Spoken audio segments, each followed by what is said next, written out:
Word. Now you're all being recorded.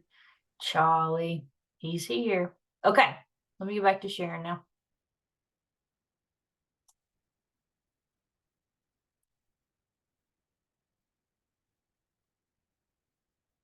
Perfect. Okay, so you guys remember what whole health is? You kind of give me a snapshot of your interpretation of whole health. What does it mean to you?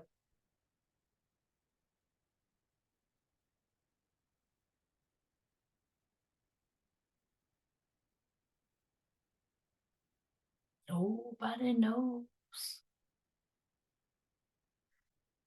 Whole health is basically what we've been doing, right? With coaching, focusing on the client, keeping them at the center of their goals, and helping them to develop whatever it is they're wanting to develop, creating action steps around it, making sure that we are taking into account every piece of their life and their health into account. And we've really, if you go back to this, remember this from like day one, this pretty much helps us to understand as a coach how we do that, right? So we're here to inspire, we're here to motivate, and we are definitely here to empower. That's part of whole health. Whole health is incorporating all the different things of life into one and to create health and well-being. So we are the change agents, the collaborators, the partners, and these are your qualities of coaching. Remember that. This is probably something you want to hang on to and be able to look back at throughout your coaching career. You want to have these coaching skills. There's different ones on there you should recognize. Meeting the person where they are, that's a huge one, right? It even has some of our skills that we've talked about, reflecting, helping them to develop a vision, all of those things that we've already hit on as coaches. And then it talks about the different strategies, right? You see any on there that you already know? Explore the values, find their vision, perspective, SMART goals. All of that's old news, right? You already kind of have a grip on that. But that's what we're here for as a coach. When we get into the coaching for leaders and the 5-minute coaching session and the organizational development, you're going to see that there is a similarity across the board with coaching, either for health and wellness or coaching in an organization or coaching someone maybe that you employ, or vice versa, coaching your own leader. You're going to see these same trends going all the way through it. So just to recap on the coaching stages, right? So we're here to create the vision. We explore their values. We understand their map, right? Mission, aspiration, and purpose. We understand if there's a value conflict.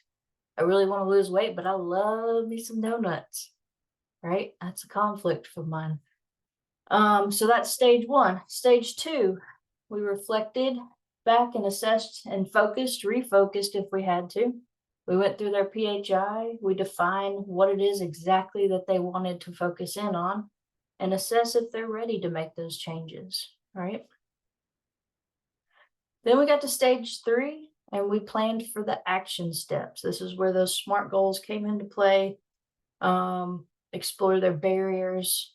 We looked at accountability. How are we going to get there? What's their support system? All of that we assessed and worked through with them. And then stage four, we're taking it into action. And if we have to replan, we replan. We go back and we do it again. We talk about lessons learned. We assess where they are and if they want to reset some more action steps or more goals. All right. So those are the 4 stages that you guys have already learned. Nothing new, nothing too brain busting just yet. And then there's the alignment, right, to your whole health. So these are the levels that we go through. You have action steps, right? And those drive towards your behavioral goals. Your actions eventually lead to those bigger goals. Those behavioral goals, stack up to the areas of focus that goes to your values and strengths, and that ultimately brings back your mission, aspiration, and purpose. You lean on all of that to get where you're going. It's little stepping stones. Okay, so that was just a review of everything you already know. And then we're going to start diving into the 5-minute coaching session and coaching for leaders. So this is when I turn it over to my good friend B. Ryan, and he's going to take it from there. All right. Hello. Let me share my screen.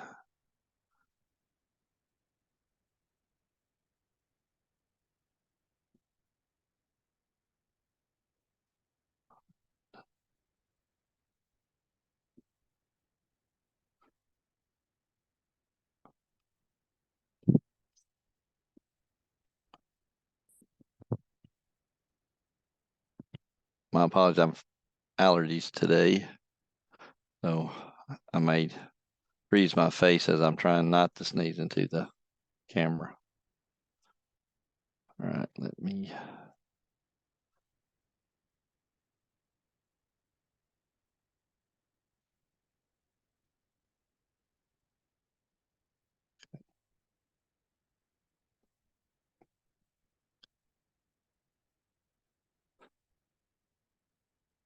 All right. Does everybody see coaching and leadership? All right. When we think of coaching and leadership, what do you think we're talking about?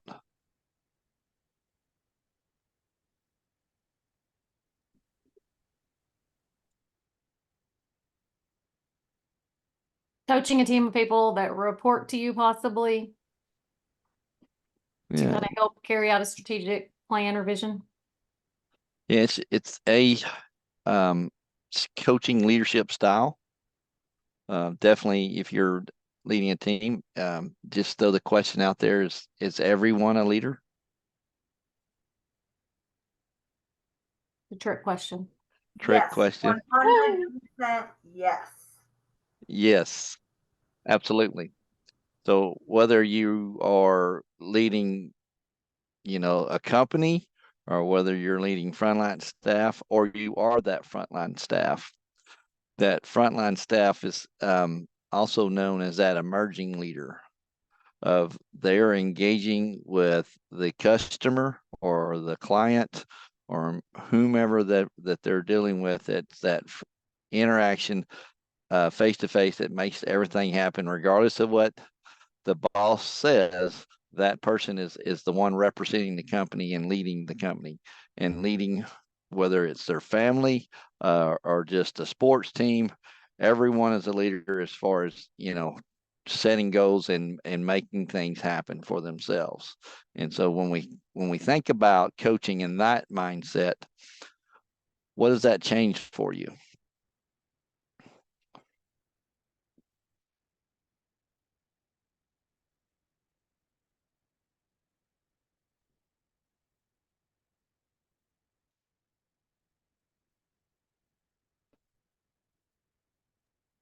I feel like you have a little bit of a more of an idea of where you want to go, like what kind of outcome you want to achieve, or you as the coach have a little more skin in the game, if you will. Yeah. Yeah, you have a lot more invested in that conversation.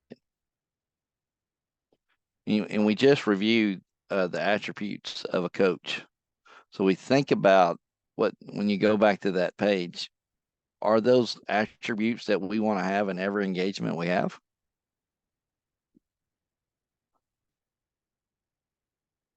Being respectful, being an active listener, reflecting back what someone says, holding that person that we're engaging with, and what we used to say in recreation therapy, and we still kind of do in other services, helping professions, holding that person in total positive regard. So when we look at each engagement, and we're trying to be our best selves, and we're acting as that leader, using those coaching skills to get to know, motivate, and help others explore their goals and desired outcomes. exactly what you said, Margaret. Trying to help them reach their fullest potential. And we do that by active intentional listening, reflecting back, open-ended questions, elicit, provide, elicit, which can, when we look at, and there'll be a slide here about, coaching is not mentoring. So we have to be very careful if we're the leader and we're trying to help our employee reach their potential, that we're just not giving them things. When we start giving them things how we did it, then we're mentoring, right?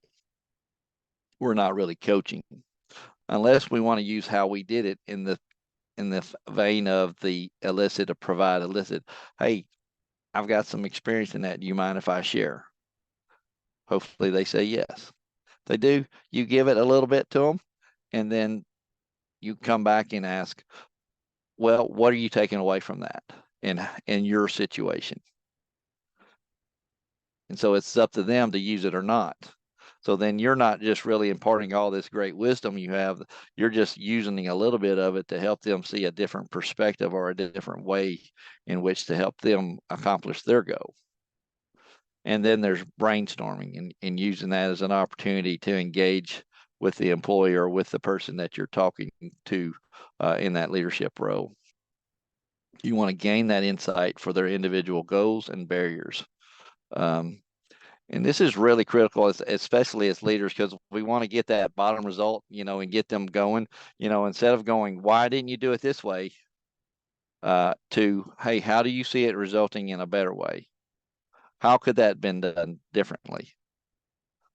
And using it as a learning opportunity versus, we're beating them down like this didn't work and this is why, that defensive why. If someone says, why didn't you do it this way? You're automatically going to be on the defensive, right? And you've shut down any kind of learning opportunity that you could have to help that other person possibly see kind of where they could have done things differently and how they might do things different, in a better way next time, so that same mistake doesn't happen again, or whatever that result was that wasn't the desired outcome that we wanted.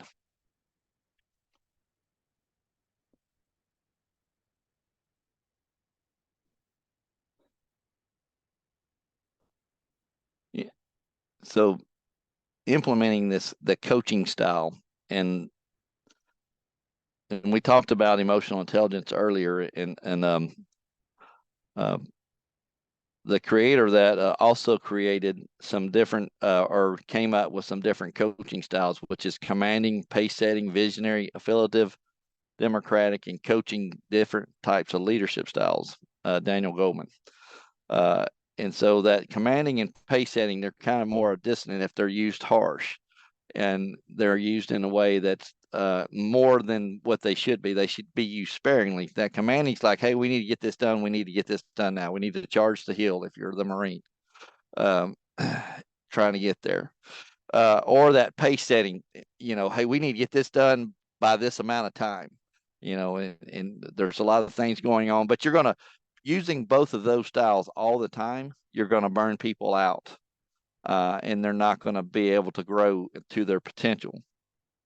But if you use more of a resonant style of visionary, affiliative, democratic, and coaching, you can help them and help the team with different approaches of whatever meets them where they're at and what they need.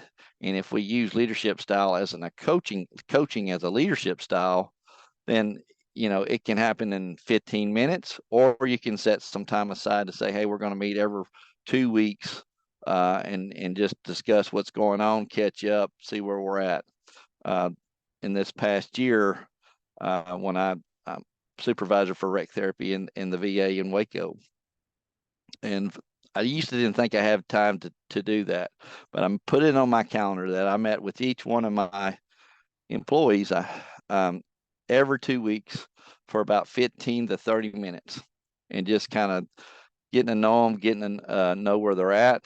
And in that year time period that I had to do that, I knew more about them in a year than I did with the people that I led for 4 years back in Tennessee Valley. It's one of the best things that I ever did.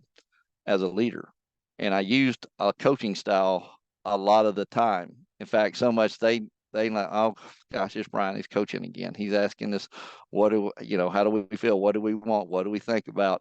And some of them really craved it, and really it helped them grow to their. Some of them, I think I got on their nerves, which I was okay with that, because I got on my nerves because they didn't do what I was wanting them to do. So I really like to use it with them. But it's a time that was set aside where we could meet and do that. But it also, when I did my walkabout and would meet with them just real quick, seeing them where they're interacting with the veterans, and I caught them right before a group or right after a group. It was a great opportunity to use those skills to kind of help them see where they were at and help them see where they wanted to be. So it's just getting them to remind folks about what our goals are and how we're going to get there, and motivating them to return to that passionate care that they want to do on a daily basis. Everyone wants to help. If you're in the coaching field or you're in rec therapy or wherever you're at, you're generally there for a reason. And so it's just tying everything that you're doing to your mission, aspiration, and purpose, whether that is at home or whether that is at work. So how do we do that?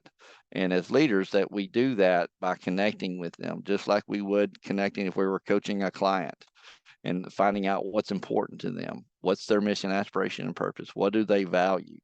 And so in helping them engage in that, and then helping provide clarity to them of kind of what they're doing, and reestablishing their why. Because sometimes we do things so often that we just forget we're just a cog in the big thing of bureaucracy or whatever it is that we're doing, that we forget kind of why we're doing what we're doing.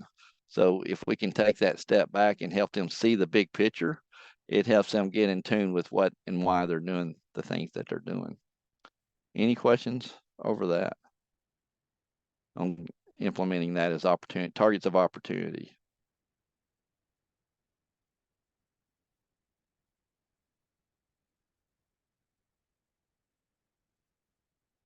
All right. Coaching through barriers. So,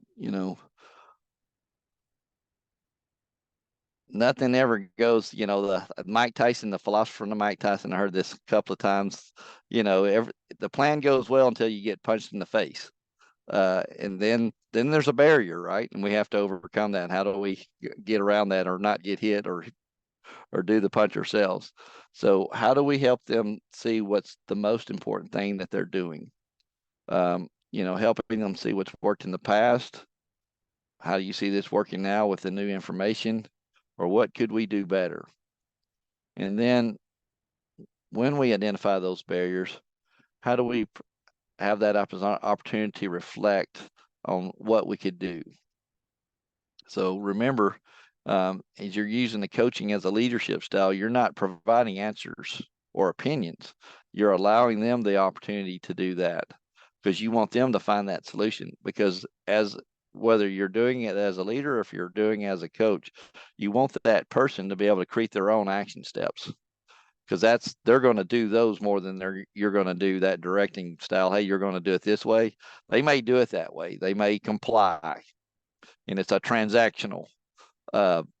You're going to do this or this, the carrot and the stick kind of thing. But you really want it to be transformational, where they can see a path of how they get up the hill. There's many ways up the mountain. How do we help them see the way that's going to help them be the most productive and get the most value out of it, to where they enjoy doing it to the best of their ability? And while they're being a productive employee, and letting them know that they have the autonomy to be able to achieve their goals, if at all possible, depending on the circumstance. So, and I talked about this earlier, that coaching is not mentoring. When you start giving, hey, how you're going to do things, or how you did things and what worked for you, then you're really not using a coaching leadership style. You're using kind of a mentoring. And there's nothing wrong with that. Just make sure that you're clear to yourself mostly on what you're doing. Because once you start providing those answers, you've gone from coaching leadership style to a mentoring style of leadership. And both are okay, and you can intertwine them. Just make sure you're clear on that when you're doing it. And also, you want to link those goals back to their mission, aspiration, and purpose. And then if you can, you link those to some SMART goals to help them see how they can achieve that in a very systematic way, so they can see how they can be successful by utilizing SMART goals and action steps.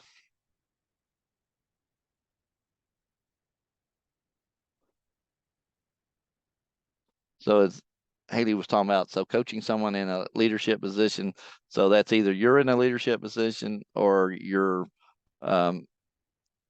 coaching up. Sometimes you're coaching sideways, or sometimes you're coaching to someone that works for you. So if you're the leader in that position, or however that is that works for you, in making sure you're using that as one of your leadership styles. So it's a learning approach that provides opportunity for self-awareness, helps drive transformational change, fosters connection between leadership and organizational goals to the employees. Research has shown that coaching leaders results in improved leadership and team overall performance, organizational change that provides sustainability. Strengths are recognized and used in increasing that emotional intelligence and self-awareness, creates high resiliency skills, and it also helps them do some if you're giving them the answers, they don't have to think. But if you're helping them to come up with answers, you're helping them create strategic thinking skills. So when we think about coaching in a leadership style based on these results, versus that commanding style where you're just dictating to them how they're going to do that, does that style sound more appropriate or applicable to, learning what you've learned over the past few months, and now thinking about this as leadership style moving forward in anything that whether you're an emerging leader or if you're leading a company? So what are your thoughts in what we've covered so far?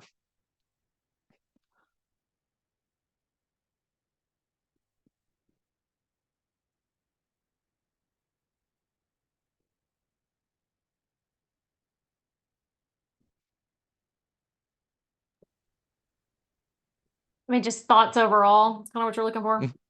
Yes. I think it helps build strong relationships if you use the coaching approach. And it helps get buy-in, and people are more likely to act, take action and achieve success. Absolutely. And I've seen that over the past year with those coaching and mentoring sessions that I had, that I could be gone for a while because I'm gone a lot with the guard, and I can put someone in charge, and they will take over if you give them that intent of what you want done, and you give them that autonomy to do it, and they know that you're going to have their back, because if something messes up, they're not going to get chewed out. They're just going to have a coaching session to say, hey, what happened and what could go better. And so it's used as a learning opportunity, using those active listening skills, they're reflecting and setting up goals to keep improving or maintaining. If things went well, hey, so how did we maintain that great action step that you just took, so that's not a fluke next time? That's something that we incorporate in our daily business practice.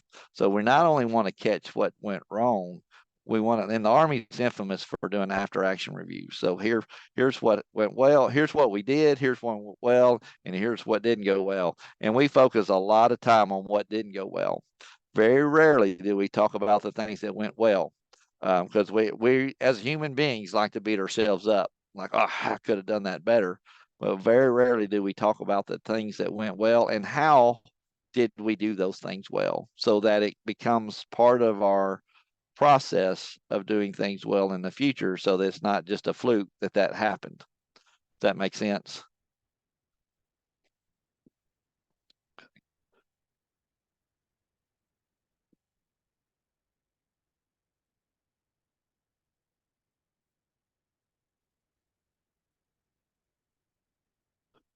So Haley and I are in a little bit. Haley's going to coach me in a 5-minute lightning coaching session And sometimes you just have a little bit of time, whether that's if you're a leader or if you're trying to build business and you've got this person you're, hey, I'm a coach, and you're trying to explain a little bit about what coaching is and kind of what you do, and then you give them a little bit of taste of kind of what you do and do a quick coaching session. So in that, you're going to find out what's important to them, assess that, and then try to get some SMART goals in a very short amount of time. And it's easily done if it's part of how you communicate on a regular basis.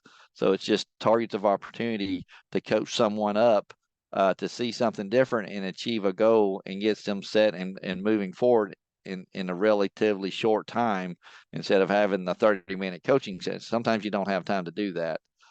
So this is a way, as you're building your business, or if you're already a leader managing employees, of how they having short engagements and having something productive come out of that conversation.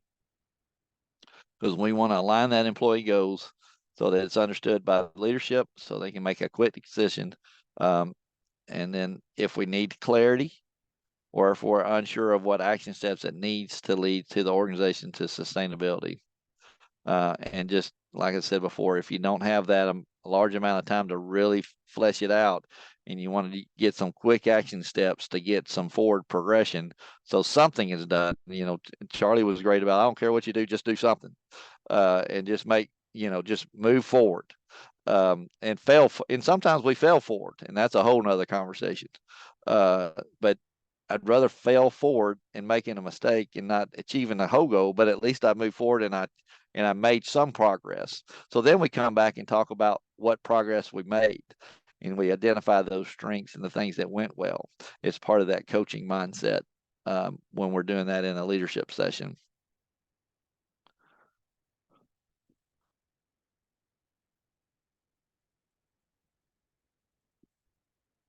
So before we get to the lightning session, and so it's this is just a slide on how anyone can utilize this. If you're a mattress sales leader and you're talking to your salespeople out on the floor between customers, and they're not meeting their numbers, so that last engagement didn't go well with that customer, and they left, run and ripped your mattress or whatever, and you didn't make the sale. So and you saw some things that maybe could have been done better, or maybe you weren't there and just they came in and it's like, hey, I had this bad engagement. What can I do? And so then you don't have a whole lot of time, because you don't know when that next customer is going to come in. So that's a target opportunity to kind of find out where they were at, what went well, where would they like to go, and what would they like to do differently, and set up a goal and some action steps in a really quick time before that customer comes in. So it's a targeted opportunity that you can use at any position or any kind of opportunity or moment when you have just a little bit of time. So we just kind of want to give you a quick example of where you could use that. So we're going to give you about 5 minutes to write down a list of concerns that you're willing to share, because eventually we're not Charlie is going to coach me and through the process. So first we're going to do a review and what are the 5 things, and then we're going to come back and we're going to assess the motivation, and then we'll come back and assess this, identify some steps. So we're going to break this down in 3 different portions. So take 5 minutes and just write down a list of things when we break you out into groups that you're willing to talk about. So you'll coach a person and then they'll coach you back. So probably take 5 minutes per situation, up to 10 minutes by the time we do all the breakouts on this. So go ahead and take those 5 minutes, write down a list of concerns that you're willing to share.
You guys need some serenation while you're doing this. Brian's going to serenade you. If I sang to y'all, y'all would never come back. And you're so close to finishing. So close to graduation. Because my favorite song is an old Mac Davis tune that I used to sing to my kids, and I still do. It's called It's Hard to Be Humble.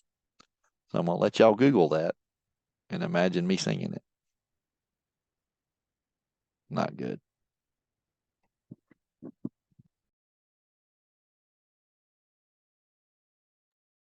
I'm literally Googling it right now.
Does anybody need any more time?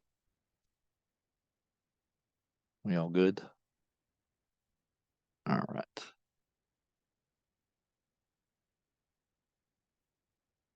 So on step 1 of this coaching opportunity, you're going to introduce yourself, ask the person to read their list, and then ask for their focus area from their list.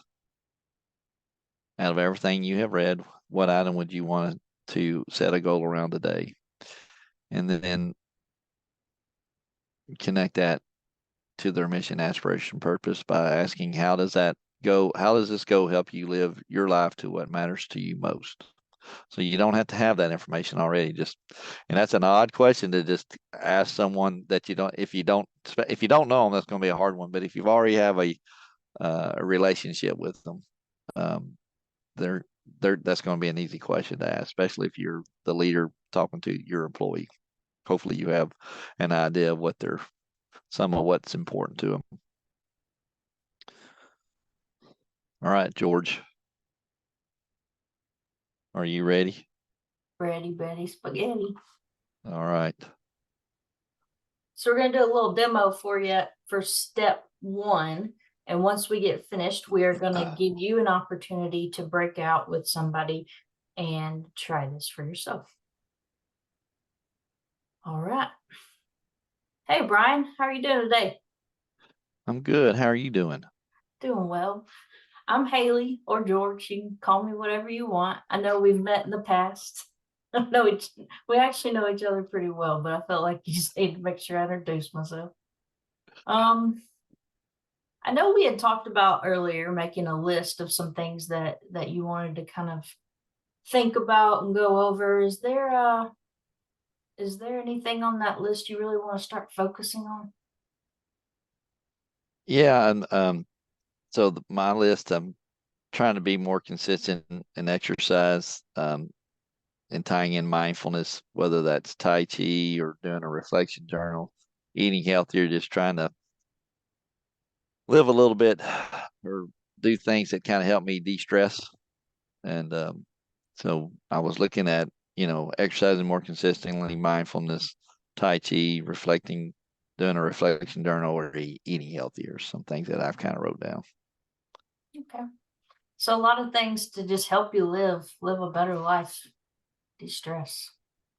Yep. Are there any on there that specifically stand out to you? Maybe one? Yeah, exercising more consistently. Okay. Exercising more consistently. What does that mean to you? What does that look like? Well, in trying to de-stress or calm down or be more either recharge or be healthier, or my, kind of looking at my mental health too. If I can do that more consistently, I can let off some steam and get some energy, frustration worked out in a healthier way that helps me maintain or lose some weight, and also helps me feel better and give me more endurance to do the things I want to do. So it sounds like being healthy overall, just mental health, physical health, emotional health. You're looking to check that box with exercise. Yes. All right. So if I were to ask you about your mission, aspiration, and purpose, and I know we've had conversations in the past about things that are important to you and your values in life, how does this connect to all of that? Well, I like to work with people and help people to reach their potential. So if I'm not able to do that myself, then I can't help them to do that. So this helps me walk the walk, walk the talk. Walk the talk. All right. Thank you, Brian. Thanks, George. Okay, so that's step one. You guys feeling okay for that one? Nothing too bad, is it? All right, I'm gonna put you on this quick breakout groups here. We'll give you about, what do you think? Maybe a couple minutes each, maybe a minute in between just to get going. Breakout rooms, here we go. Yeah, just make sure you alternate. Yeah, and I can send you a little message to remind you to alternate.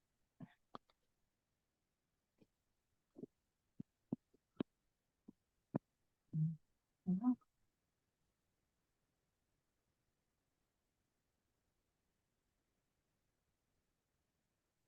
Shoot fire. I'm not very fast at this as I used to be.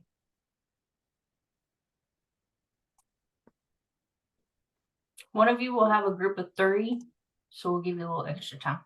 Okay, ready? Here we go.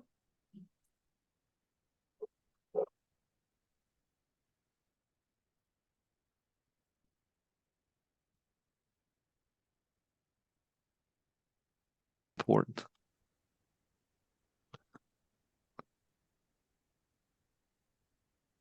Also, we need to get these videos uploaded.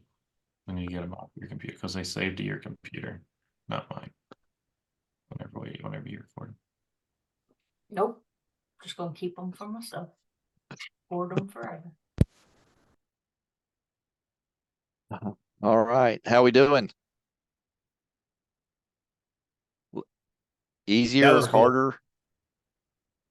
What was cool? Being paired with Shade. That was pretty cool. Okay. Same here. Step 2, really cool. I didn't say what, what, you define cool. Assessing motivation. Assessing motivation. How helpful was that in this short time span of coaching? We got to the point real quick. Shade asked me very quickly, how important it was for me to achieve my task or my goals. So it kind of made your conversation more succinct. Yeah, I would say less therapeutic and more coaching. Okay. More direct to the point. Yeah. So like focus, laser focused coaching. Yeah. So when you have a short amount of time frame, you're gonna have to quit the fluff and really get to the point of what you're trying to do. And it's gonna take practice. All right.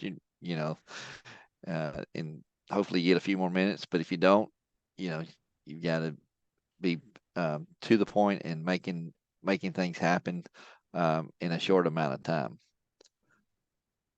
So speaking of that, well, oh, there's your activity. You've already done it. And then step 3, putting some SMART goals in there. And you're not going to have time to define what a SMART goal is, because that could take 5 minutes to just do that. So you want to develop that conversation without telling them that you're doing a SMART goal in that. So what specific action you're willing to take, how often, when you're going to start, what contingency plans do you have, and how do you know that you've accomplished this goal?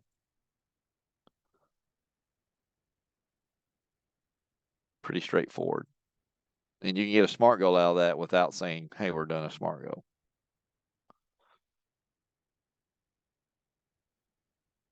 All right, George, you ready? We're going to do Ready. step 1, 2, and then add 3 to that. All right. Hey, Brian, good to see you. Hey, George, good to see you. So last time we talked, we were talking about maybe putting a list together of things you wanted to start kind of focusing on. Did you have a chance to make that list? I did. Okay. So exercise consistently, mindfulness, Tai Chi, reflecting, doing a reflection journal, and then eating healthier. Okay. Lots of focus on health, it sounds like, physically, emotionally, mentally, maybe. What's maybe one thing that stands out to you that you'd like to focus in on? Exercise more consistently. Okay. Exercising consistently. What does consistent mean for you? 3 to 4 times a week. Okay. 3 to 4 times a week of exercising. How motivated would you be for kind of hitting that? Maybe if it was on a scale 0 to 10, 0 meaning not very motivated at all, 10 being pretty motivated, excited about it. About a 6. Okay. 6. What makes it a 6 for you? Well, I try to keep making time for it, but all these different projects keep coming up, or I oversleep, and so then I'm running late to work, or there's between the guard and the work and the farm, which you think the farm would be exercise, and it is, but it's it as needed, and for I want to be more consistent with it, and for 30-minute duration of either running or lifting weights or something like that. So running, lifting weights, being consistent. What would a 9 look like if you got to that number? 9 would be I'm doing it 3 to 4 times a week, and I'm programming it into my day. Okay. Programming. Focused. I hear that word coming out. What does programming mean to you? Well, if I got up at a certain time, and if I was getting up at 6 o'clock in the morning, I would take that first 30, 45 minutes of getting some exercise in at the house. And then starting out my day that way on maybe Monday, Wednesday, and Friday, and then looking at maybe Saturday or Sunday for that other day. Okay. So more consistency with your exercise. Sounds like you've already kind of got an idea of some of the days you may want to start thinking about doing that. If we were to look back at your values, your mission, aspiration, and purpose, how does this tie back into the things that are important to you in life? Well, when I've been consistent, it's helped me be in a better frame of mind. I've been less stressed, and I've been able to start my day and able to be focused because I've just got the funk out of me, and I feel better. I've done something. I've accomplished something already. So then the rest of my day generally goes better. Helps your day go better. Sorry for the giggles. I thought you said a bad word there for a hot second. Oh, that's All kind good. of that's probably my draw on that. So That's your I have to Texas draw. Oh me. Okay. Yeah. So it sounds like if you could kind of get that pattern going, get in the rhythm, it sounds like you see a future that really connects back to taking care of yourself. Mhm. Okay. Yes. So you mentioned potentially running, maybe lifting weights. Are those kind of the specifics you'd want to think about with exercise? Yeah. Something with movement and you know, lifting some weights to kind of maintain some strength. Okay. And then, so maintaining strength, potentially getting some cardio in, just getting back to what makes you happy and makes you feel good. And you've mentioned that maybe 4 times a week. Is that right? 3 to 4, 3 to depending on 4. what's going on. Okay. You mentioned a few of those days. When do you think you'd want to start this? Monday. Which Monday would that be? Okay, next Monday. Okay, next Monday. Got it. I've had people tell me Monday, and then when I say that, they say next year's Monday. So you never know. All right. Do you by chance have any support systems that might help you get through this and kind of get started? Yeah. Yeah. If I let my wife know, she's good about reminding me or tracking my progress, and then putting, talked about a journal, maybe writing it down on the days that I want and exactly what I'm wanting to do on those days. So that way it's on paper. That's on me. Okay. So having it on paper kind of makes it more real for you, and then having your wife as the motivator as well. Mm-hmm. Okay. How do you think that would kind of build off of your strengths that you have personally? I'm usually good about once I set something in motion and I have it written down, I'm pretty good at following through with it. Okay. So good at following through. You have kind of that plan of action. You know when you want to do it. You know when you want to start. You have the support and the motivation to get there. When do you know that you have accomplished that goal of exercise and getting persistent with it? I'd say when I've done it for at least 4 to 6 weeks on a regular basis, that it's coming part of my routine. Okay, 4 to 6 weeks. Well, can't wait to check back in with you and see how it's going. All right, thanks. Yeah. Okie doke. You guys excited? Knock this one out of the park? Heck yeah. Putting it all together.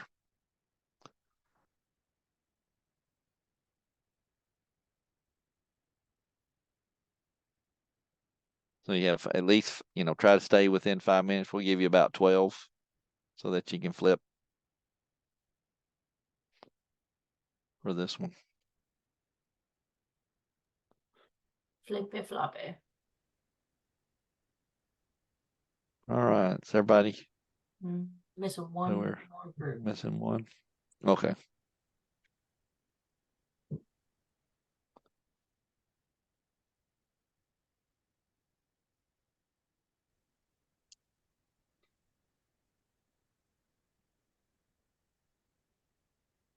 All right. Now do we have everybody? So how was coaching creating a plan in 5-ish minutes? Putting it all together.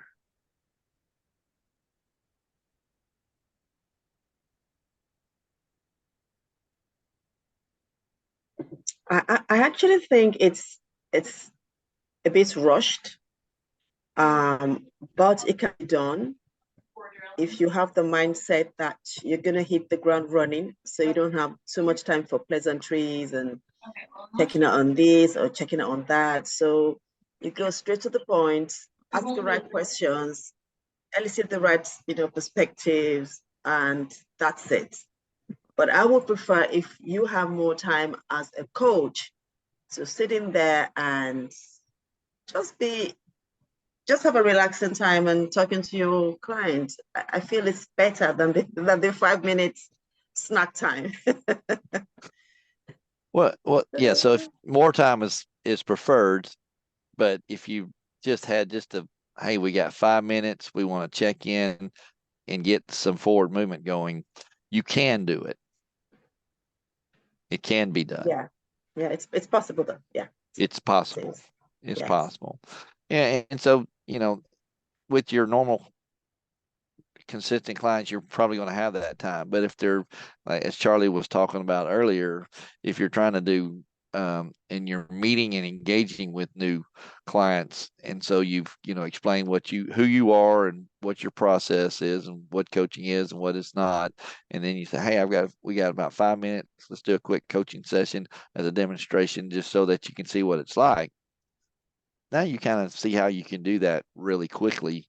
And then hopefully the conversation is so good in your process that they'll sign up for more coaching. And then you can develop more of that time and space in there to really get to know them and make that connection. I don't remember if this is in the conversation Charlie and I and George and Haley was having, or if this was with their group, but they're when Medicare is paying for coaching sessions, they're probably going to just give you 20, which is not a whole lot more time.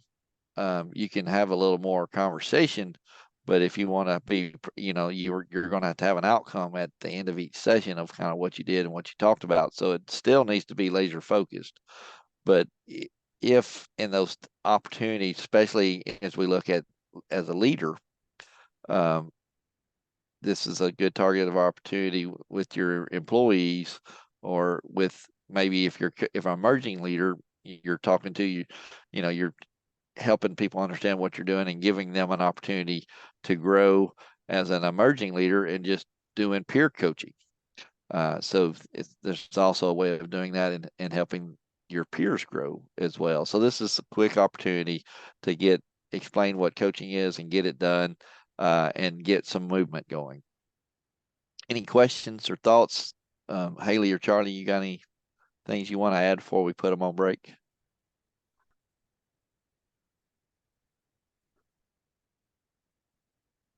Oh, I wasn't muted the whole time. No, I don't have anything. I think that covers everything.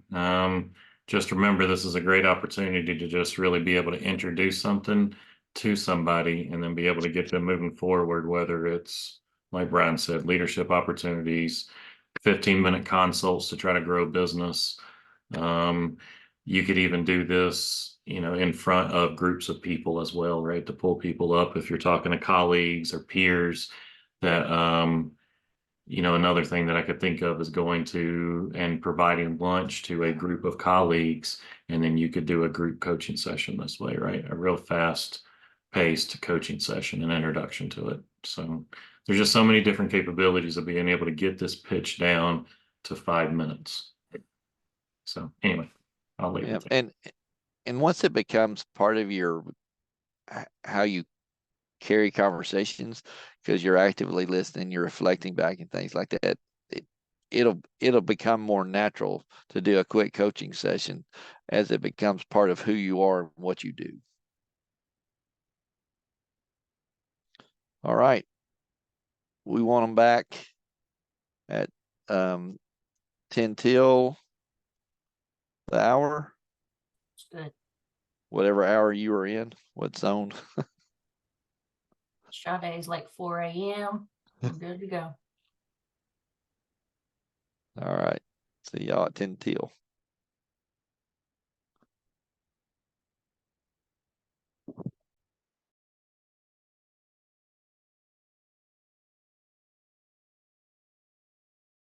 The way to a man, I'm getting all kinds of interrupted here. Alexa, you know, the other AI bot here. But anyway, so the wellness effect. So I have an approach to strategic alignment. And really, whenever we think about strategic alignment, another place that health coaches are, and really just coaches in general, are getting more and more involved in is things like chief well-being officers, kind of heading up health and employee health type of initiatives. And to really think about the structure of what that looks like, we have to really think about it through an organizational development lens. And whenever you look here, what really makes up an organizational development is whenever you get started, we have to focus on the vision, mission, and goals. And we'll talk a little bit more about these, but whenever we have those, we also have to enact the 3 C's, which is really we have to collaborate to be able to come up with these. We have to make it connected. You know, we got to connect this to people's mission and other things like that. People have to want to be connected to it, and we have to communicate it out. And if we're not doing those things, then it's just a stagnant business. We have to continue to always evolve these things. But whenever we look at it and we look at a vision, right? A vision, we have to be able to divine it, to define it. But really, whenever we think of a vision, it is also what is driving us, right? It's that northern star. So really, this is kind of like that map whenever we think about coaching and we really start breaking it down on how to approach an organization. So the vision is we are driving towards something. This is that northern star. This is kind of who we are. We're going to define it. We're going to make it relatable to the people that we want it to be relatable to. We're going to make it succinct, and then we're going to relay it to everybody as we drive forward. And whenever we think about the vision, like I said, this is the northern star.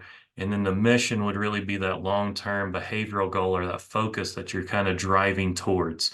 And a mission statement, if you are in an organization for a long period of time, sometimes a vision statement may not change, but the mission statement should change multiple times, right? Because a mission statement is moving you towards that vision statement. So whenever we think about coming up with a mission statement for an organization, or even if we have a project or a massive change that's going on in an organization, there's multiple things that will go into that, right? We have to encompass the vision, right? We have to make sure that that's covered with the vision. We have to be able to make sure that's covered within this mission, right? The character of the organization, is it the pillars of the organization, the values? We have to take those things into consideration, and it has to align. And this really kind of helps start your roadmap for building out your organization. And then we have the goals, right? And goals, just like anything else, SMART goals. But whenever we think about goals, everything else has to go into this: innovation, mission, direction, action, right? And it has to be strategic, and it has to really focus on alignment. And whenever we think about that, you know, well, let me ask you all this. Whenever you set up goals inside of an organization or your performance goals, what is one of the main things that you all consider whenever you set those goals up?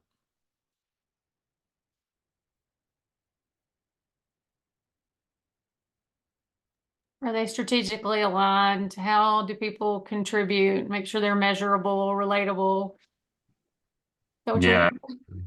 Oh, go ahead. What else? My you set up- organization tries to make sure that the goals we set are relevant to our mission, that we're not all jumping on the bus to Abilene just because. So alignment, making sure it's aligned. Mhm. You know, oh, sorry, did somebody else have anything else? Yeah, I was going to say, you set out ways in which you are going to achieve those goals. Yeah. Yeah, so making sure you kind of got the map to get there too, right? So one thing that I'll say is, do you ever make sure that they're achievable whenever you're starting to build them out? Yeah. I mean, I hope so. It depends on who sets them, right? But yeah, I mean, make sure they're achievable, and relatable to who you drive them down to. Yeah, I always, I always struggle with that, right? Because I don't think goals should be achievable. I think whenever we set goals to be achievable, especially in an organization, then we become a manager. We're now a managing organization that hopes for a little bit of growth. And in reality, if you want to be a true innovative, high reliability organization, you can't really set goals that are achievable. You have to be able to strive beyond those goals, because now you're just limiting your ability to be able to move forward. So for me, whenever you said it depends on who develops those goals, most certainly I would not, whenever I think of, oh yeah, I'll be able to definitely get this done in this calendar year, this physical year, whatever you're going off of. Um, I guess Brian and Haley could probably speak more to this, because I'll drive them crazy, would be, anytime that you set a goal and it doesn't make you uncomfortable, that you're just really managing an organization at that point. You're not really doing anything besides hoping for a little bit of growth.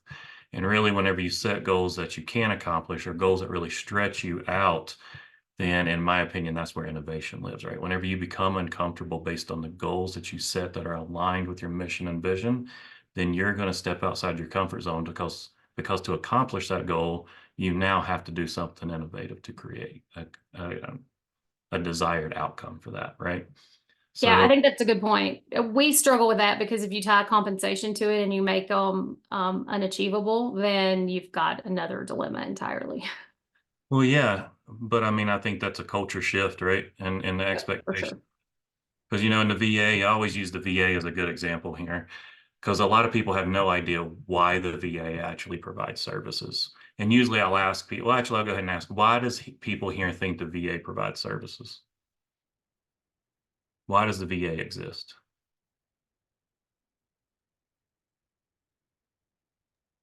I would assume it was to provide healthcare solutions to veterans.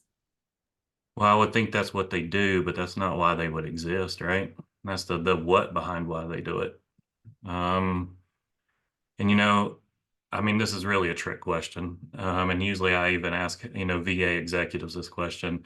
And they always say things exactly like that. They're like, hey, we serve veterans, right? Well, that's your population. That's not why you do it, right?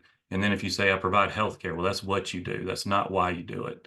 And if you really think about why the VA exists, the VA has been the cutting edge of healthcare for however long, right? And whenever they stopped focusing on that, whenever they really stopped focusing on challenging the status quo of where healthcare is going, because we can make the VA so much cheaper by giving every VA or every veteran who's eligible for VA healthcare a card and let them go spend healthcare in the private sector, and we would save right out of the gate 50 to 70 billion dollars, roughly. So the why behind the VA is not providing health care.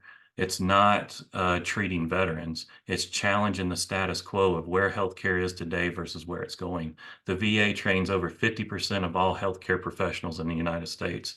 80% of all medical doctors do a rotation through the VA. Like, like the VA is a massive beast. And I would say many years ago, whenever they were plagued with scandal of, scheduling crises and different things, they started focusing on what they did. They started focusing on they needed to schedule veterans. They needed to do this. And whenever they focused on that, they lost the innovation. They no longer led the field in healthcare. So now we were spending $170 billion on an organization that wasn't even leading healthcare anymore. But they created the first electronic health record, right? They did the first open heart surgery. There's so much innovation. They lead the nation in prosthetics. But then again, you know, um, they're they're not aligned for that, right? And they always focus on, and you always hear their executives say, whenever they come up with a goal, what can we accomplish this year, right? Instead of being like, what can we do that's going to blow people's minds in this or this system that we have, right? They had the only single payer system in the United States, but it's all built like a fee for service mentality because that's all they freaking know. But yet here we are, right? So I guess really whenever you see that, I always view the VA as a stagnant organization now. They no longer lead the nation in the things that they do. And I think it's because they lost their why. I think they're starting to pick it back up because COVID made them do it. I don't think it was anything else. But I think, but then again, now they're starting to be uncomfortable, right? Their budgets are worse, all those other things. So now they're getting uncomfortable. So now innovation is going to start being created, hopefully out of that model. But I'll also add another thing about that model is it's also an economic model because contracting dollars go through there and then they go through federal contracting dollars too. So anyway, I add all that in there to say, like, you can see whenever an organization has lost its why. And whenever they lose their why, they seem lost, aimless, and then things aren't aligned, right? And the VA focused on their goals on what they did versus why they were doing them. And then they focused and they were stagnant for 20 some years before COVID hit. And now, they're hopefully picking up some of the innovation. So I guess really I say that to keep that in mind whenever you think of an organization, and especially even if you're applying to organizations, or if you're going to go in there and they're hiring you as a consultant to consult with them, you need to first talk to them about their alignment, right? And the why behind their organization before you go in and work with them. Because if they don't know those things or there's a disconnect, that is the first place you're going to have to work as a consultant. Like you're going to have to tell them like their organization is messed up from the beginning before you even get into the rest of your ability to work with this organization and hopefully incorporate health coaching and other health and wellness activities throughout it. So any questions about that or comments before I move on? Has anybody ever worked for an organization that felt like they kind of lost their why? Yeah, yeah. I mean, you always know those, right? But I'll also say, have you ever worked for a company that did have their why?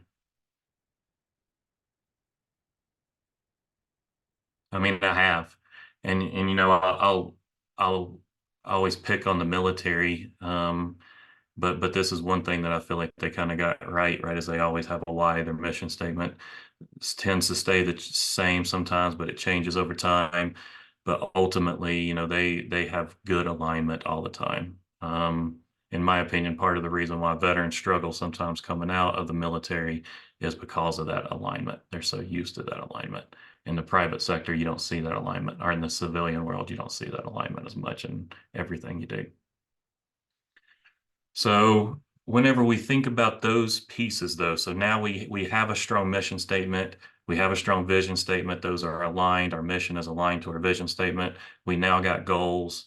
So now whenever we break that down, we have to have pillars that stand on that, right? Some people call them values, some people call them pillars, there's all different kinds of names for it.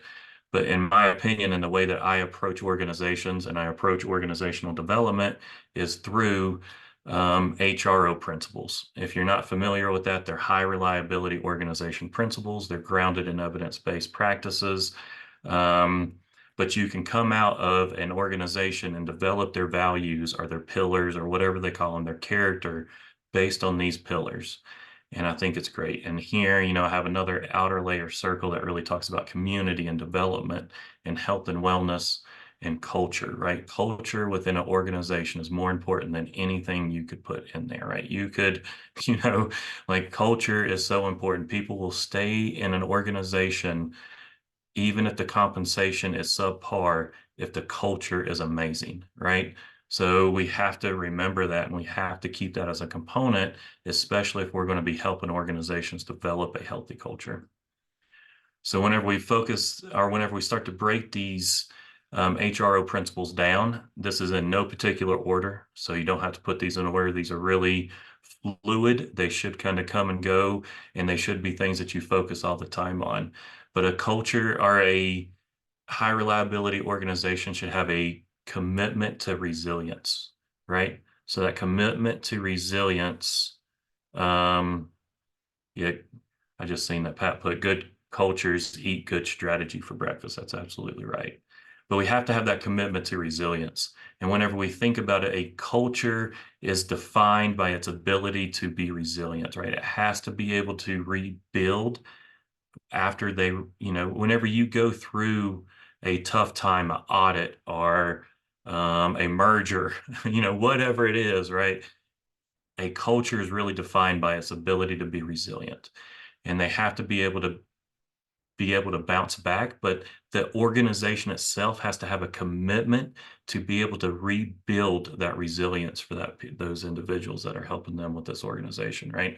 So if we go back to that definition of resilience, we really have to think about that. If the organization is not committed to help and give the tools and resources to their employees to help them bounce back after those incidences, those are areas that we could step in and help. But I would also say in your assessment and you're working with the organization, those are things that you need to find out, right? Right. You need to be able to also build processes to anticipate issues, improvise, remove barriers, and work as a team. And moving on to the next one, right? Reluctance to simplify. And really, innovation, like I said before, is born out of being uncomfortable. You're going to always jump back into being in your most simplistic way of thinking. So if you've done something for 5 years, if you've done something, what did we say before? If you've done something more than 66 times, you're going to build a habit out of it. So remember that, right? So now you've built habits out of these things. And if you're introducing new systems, new processes, people are going to have to go through individual change to be able to look at that. But you're going to have to create things that allow processes to challenge the status quo, that creates innovation, that creates those complex solutions within your organization. And again, in my opinion, if you're not setting uncomfortable goals, again, you're just managing an organization at that point, and you're not really leading it into the way that it should be for the vision that you see it to be. And then sensitivity to operations, we do have to be sensitive to operations. Here and I'll just use my experience at the VA, was a lot of people had no idea how decisions were made in the VA. They didn't know the reimbursement model. They didn't know operations. They didn't know how to order things. So we ended up creating lunch and learns to where we taught people the entire operations of what went on behind the scenes. We recorded it. We'd ask people questions about it. We wanted to kind of know, have people understand from the bottom up the operations behind the entire facility, how decisions were made, so they would have a better understanding behind it. Continuous feedback, leadership visibility. It's funny, I'll say it here is, whenever you are implementing something new inside of a system, or you are starting a new initiative, right? There are 3 things as a leader that you should be doing. You should be active and visible. You should build a coalition to help with that, right? And then you should communicate throughout the entire process, right? So they call it the ABCs of leadership. Which one of those do you think is the hardest for a leader? Is it being active and visible throughout the project? Is it building a coalition of people who can help manage the project and move it forward, or overcome barriers, whatever it is? Or would it be communicating throughout the entire project? Communicating throughout the entire project. So one for communicating, anybody else? These are all very difficult for me as a leader to achieve. My biggest shortfall is probably communicating throughout the entire project. But I can also get hunkered down working on the things I think are important and not be visible to my whole team. I'm very cognizant about my shortcomings. Yeah, I think as leaders we have to be, and it has to be a continuous assessment. But I'll say research says it's building a coalition. A leader can show up whenever somebody tells them to show up, right? Because they probably got a manager or somebody, a project manager, assistant, somebody, a calendar telling them what to do, right? Communicating throughout. Sometimes, a lot of times, especially for like executive leaders, there's people who's writing those bullet points for you, things like that. I know my chief of staff, whenever I was under him, I used to write emails for him. I'd write bullet points. I would communicate because I knew that I knew what he needed to say for this change to be effective. But it's crazy to think that building a coalition, something that leaders should be able to lean on other leaders, but building a coalition is the hardest thing for them to be able to accomplish. So, but we also need leaders to embrace change management, because that is also something that would be a red flag inside of an organization. And I don't mean that they embrace it, right? We know that'll be one. But another thing that I'll say look out for is if they say that they embrace change management, but it's really a comms plan, then that is a red flag. That's not change management. That's just how they want to communicate to people, right? So that has absolutely nothing to do with change management outside of it's one component underneath of change management. So so again, if you're in an organization or you are hired to consult with an organization to help build a healthy culture, I want to make sure that I say that. They can say that they embrace change management, but we really need to know, is that change management or is that just a communication plan? Because that would be a red flag, because they don't really know what change management is. And I definitely see that more and more in the consulting field now, that people have no idea really what change management is.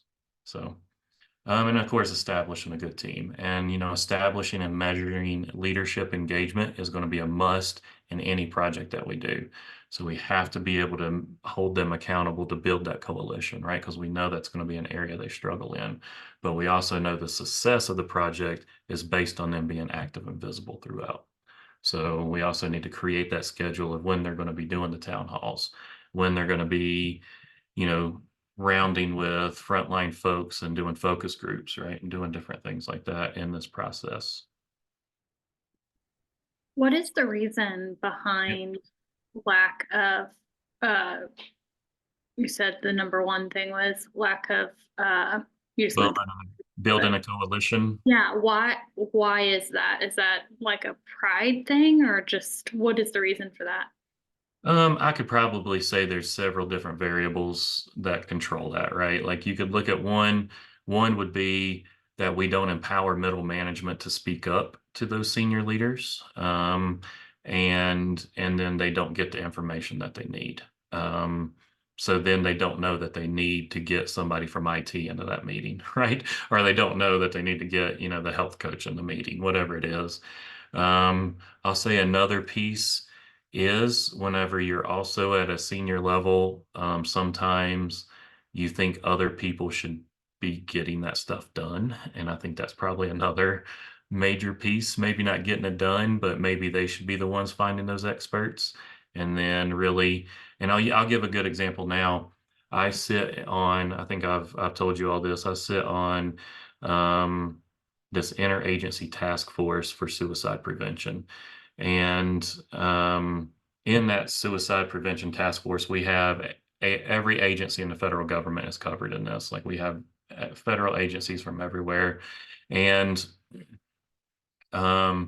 we set up every agency action plan that had to do with suicide prevention from Department of Labor, DHS, SAMHSA, and we sent them all up. And we were like, okay, well, we need a DOJ representative on this one action plan.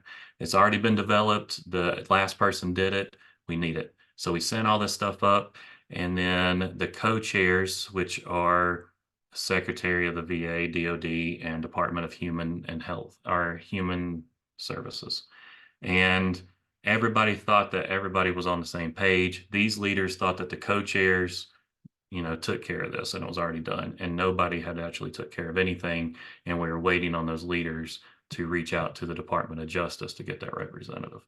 Nobody actually communicated up to those co-chairs that they were the ones responsible for actually reaching out to the Department of Justice. So we sat for months and nothing ever happened on these agency action plans, all because nobody said, hey, we need y'all to reach out to the Department of Justice because y'all have the power at your level to do that.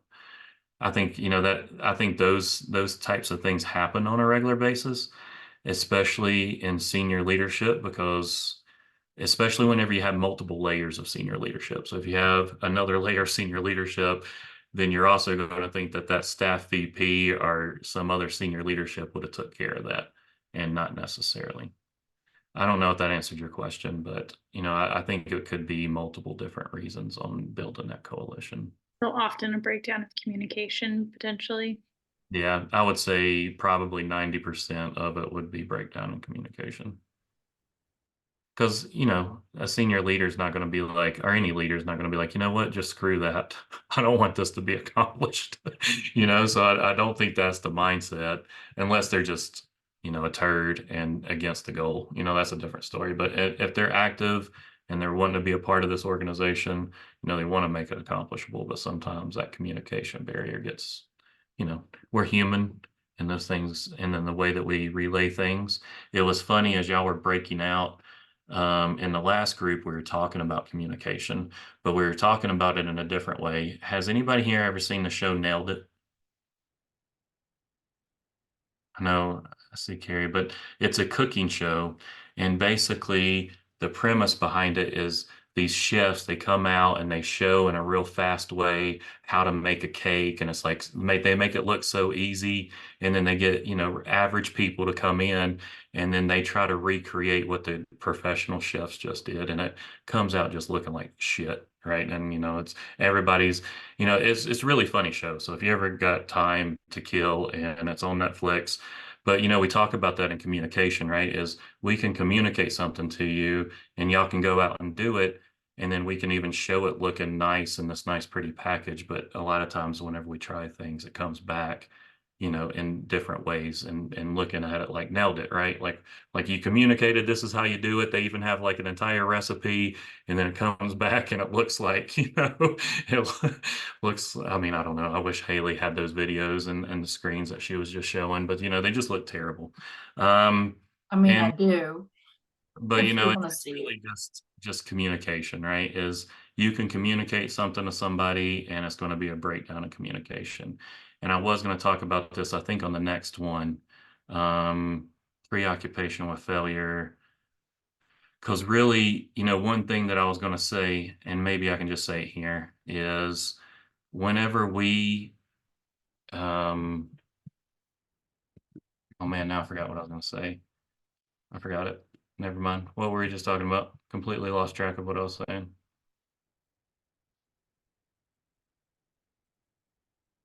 Nobody remembers. I mean, you went to the next slide and then you went back. So, Oh, it was really every single person has to go through no, that wasn't it, but they have to go through a process of change. And that is something that we talk about, but that's not what I was going to talk about here. Anyway, I'll keep moving on. Hopefully I remember. But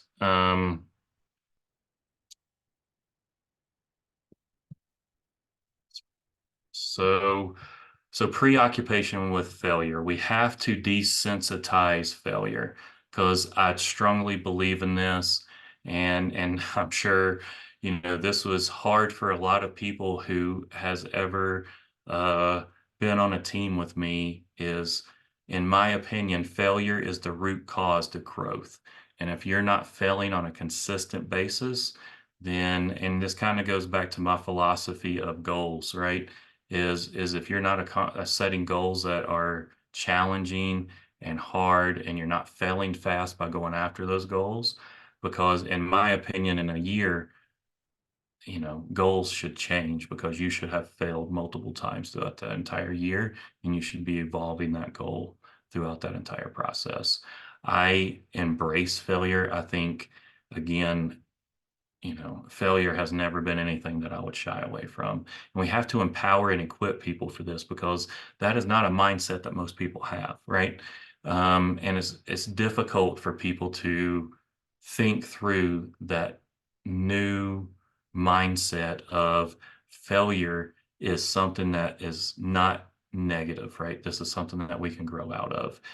And then I'll also say something that I feel like a lot of people don't think about is continuous process improvement throughout their entire organization on a regular basis. And a lot of times we can't stop the line, but a lot of times what we can do is create processes that can help people accomplish that. And then we also need to implement project management throughout. And then here we also have to honor people's expertise. We have to bring those folks in. This kind of goes back to building that coalition and being able to do that, right? We have to identify those SMEs. We got to develop programs, make it measurable. But the value of a company is how much they listen to their team. Leaders have to listen to their team. We have to get that feedback. And also we have to increase change agility. And the only way we're going to do that is through this process. And then also value expertise versus authority. And I think, Simon talked about that and that video at the beginning, right? Is we need to value expertise, not authority, right? Authority isn't, you can tell the difference between people who have authority and people who have, expertise and leadership.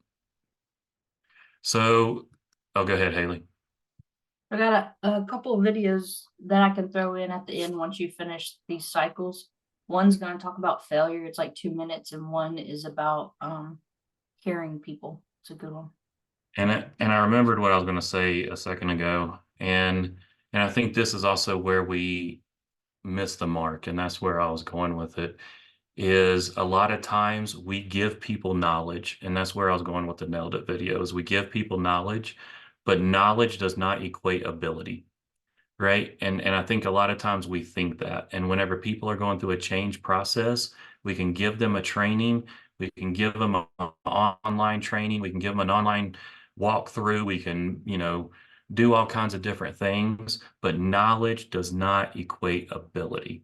And we have to remember that, especially in working with people, and especially in working as a leader, right? And working in an organization. And, that just because we give them knowledge, just because we tell them what to do, just because we give them all those other pieces, that does not equal ability. And we have to measure ability different than just giving them the training and the knowledge piece behind it. There's two components that have to be measured.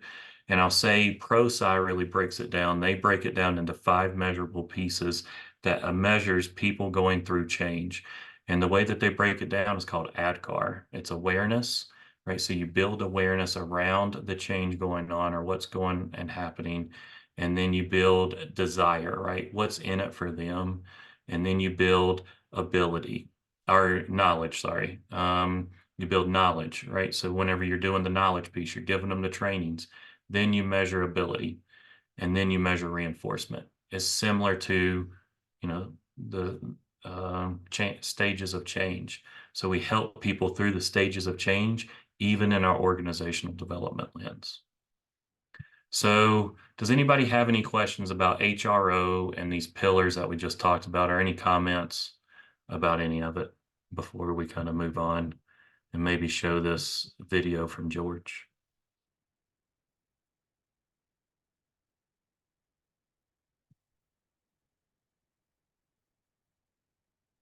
Let me pull it up. Or do you already have it pulled up? Tried to make it, but ended up.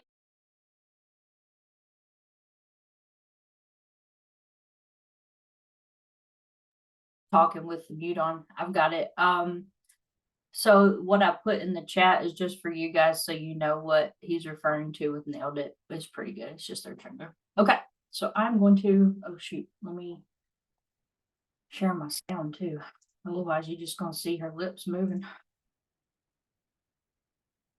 Okay, so this first video is about failure, and I have one other video after that, and I'll explain it before starting it. And I had to write down the name of this TED Fellow so I didn't mess it up here. Mishkin Ingawale. I hope I did right by you. I saw the TED Fellows my first day here, and he got up and he explained how he was driven to create some technology to help test for anemia because people were dying unnecessarily. And he said, I saw this need, so you know what I did? I made it. And everybody just burst into applause, and they were like, yes. And he said, and it didn't work. And then I made it 32 more times. And then it worked. You know what the big secret about TED is? I can't wait to tell people this. I guess I'm doing it right now. This is like the failure conference. No, it is. You know why this place is amazing? Because very few people here are afraid to fail. And no one that gets on the stage so far that I've seen has not failed. I have failed miserably, many times. I don't think the world understands that because of shame. There's a great quote that saved me this past year by Theodore Roosevelt. A lot of people refer to it as the man in the arena quote. And it goes like this: "It is not the critic who counts. It is not the man who sits and points out how the doer of deeds could have done things better and how he falls and stumbles. The credit goes to the man in the arena, whose face is marred with dust and blood and sweat. But when he's in the arena, at best, he wins, and at worst, he loses. But when he fails, when he loses, he does so daring greatly." And that's what this conference to me is about. That's what life is about daring greatly, about being in the arena. When you walk up to that arena and you put your hand on the door and you think, "I'm going in and I'm going to try this," shame is the gremlin who says, "You're not good enough. You never finished that MBA. Your wife left you. I know your dad really wasn't in Luxembourg, he was in Sing Sing. I know those things that happened to you growing up. I know you don't think that you're pretty enough or smart enough or talented enough or powerful enough. I know your dad never paid attention even when you made CFO." Shame is that thing.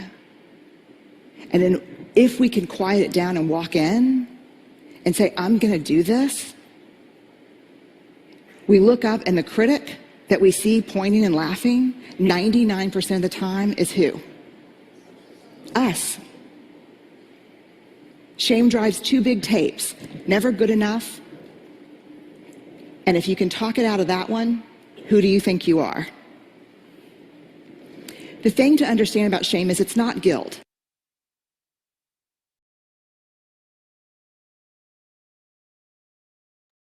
Okay, so I wanted you to see that one just because she talks a lot about failure. That's actually one of Brian's favorite quotes that she mentioned. But we talked a little bit with Charlie about the failure piece and not being afraid to do so. And that's how we make the strides and make the things that are important to us become more achievable.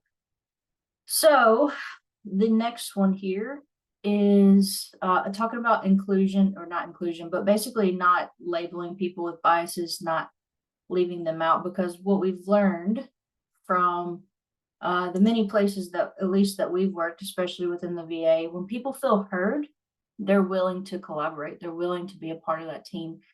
And you find over time, when you get to know people, there's more to them than you thought. There's more things that connect you than pull you apart. So this is just to represent that. And plus, I just like it. So there.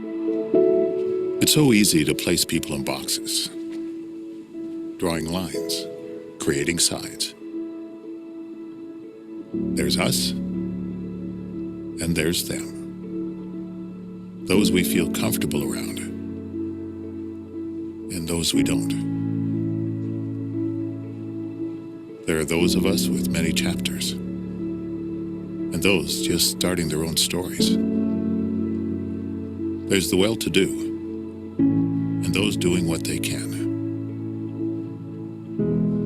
There are those we share something with, and those we don't seem to share anything with. Welcome, and thank you for coming today, guys. Today I'm going to be conducting an experiment where I'll ask you a series of questions.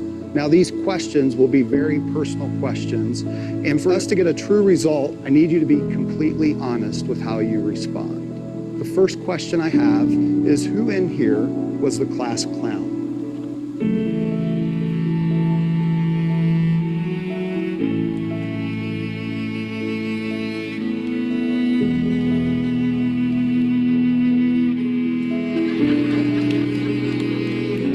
Who is never on time?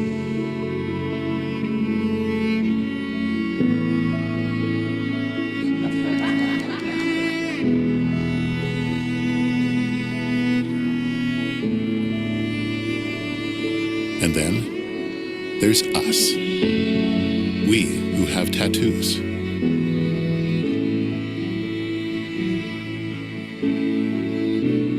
We who feel lonely.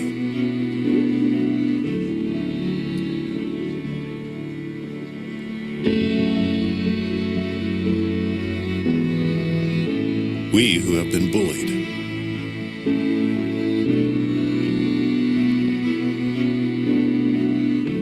We who have bullied others.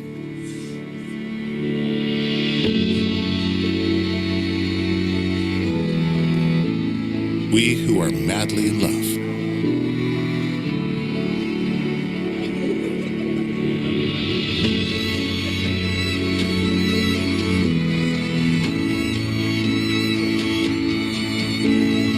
We who have overcome great adversity.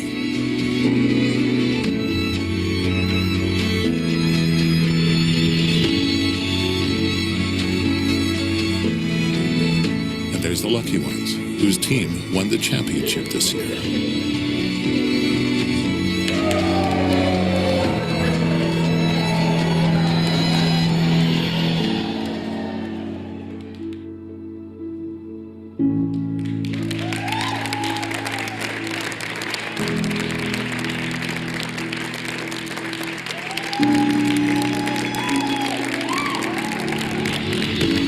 We who beat cancer.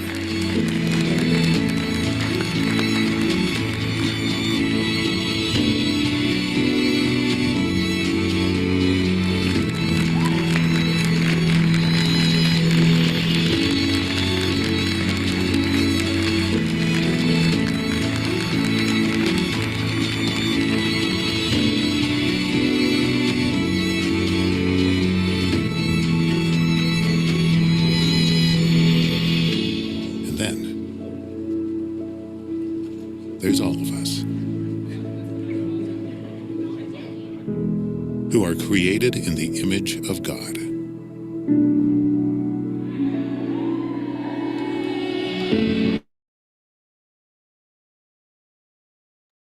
So, am I still sharing my screen? So I just wanted to share that. I like the little box part for sure, and putting people in boxes. We've seen at big organizations, places like the VA that we refer to, but it probably happens everywhere. You see where people feel left behind. They feel like they're stuck in a box. When we talk about those collaborations being a major part of a successful business or a successful organization, or you being successful in general. So keeping in mind that those collaborations can be built. It's just how you approach it and how you find the ways to link together. The end.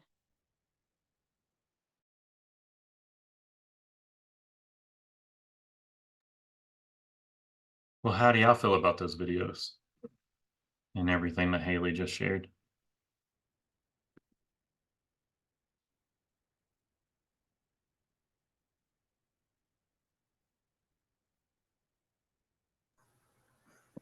I think that video is just a good reminder that we're all a lot more alike than we remember. You know, that we have a whole lot more in common and like each other than we like to remember. And especially like in a work setting or when you can get frustrated in situations with that, but like just kind of the humanizing element of like we have a lot more in common than we don't. Absolutely. I mean, I like to see that out of it too. It reminds me of the video that we shared whenever they're walking through the hospital, when you see the different things that people are going through the hospital, right? You almost see the same things here, right? You can relate to this. But I do like the idea of that too, right? Is it's almost like you show up to work and everybody's in their different cliques and their boxes, right? And then even we put people in those boxes, and then to see everybody emerge out of those boxes with things in common from each box, you know, it's a good visual for sure.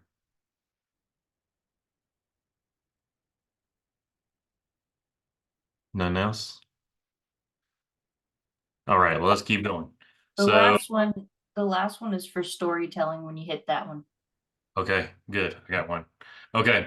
So really everything that we shared, so your mission or your vision, mission, and goals are aligned, right? You have a treating philosophy within that, right? Or a underlying philosophy.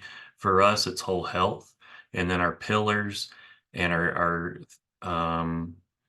you know, whatever you want to call it, values, whatever part of that is kind of the foundation that sits on is high reliability organization pillars, right? So those are the pillars that sits on your mission or your vision, mission, and goals. And here, these are the services that should be implemented into a system to help them drive change, help them implement that healthy organization, whatever you're working with them on. And here we have change management, system redesign, and project management. I'm going to go through these. We start with change management. One big piece here, and I've touched on this a couple times, is we need to engage and track team members in change.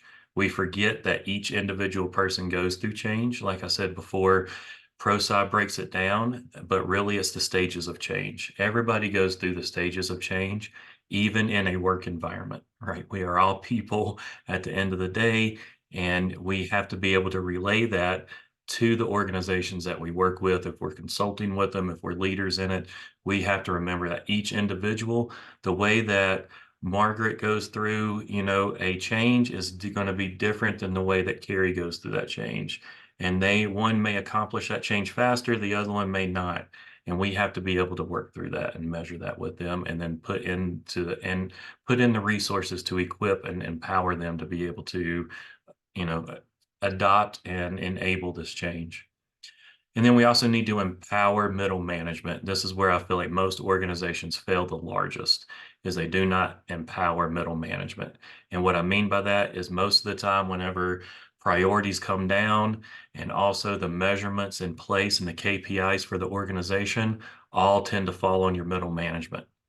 So whenever you add another change, I think it's actually Brian who says this too, right? If you have more than two priorities, then nothing's a priority, or more than one priority, nothing's a priority. At the end of the day, that's right. Oh, if you were talking, we couldn't hear you. If everything's a priority, nothing's a priority. That's what it was. Yeah, right. Yeah. Is everything's a priority, nothing's a priority. And I feel like middle management feels that more than anybody else in the organization.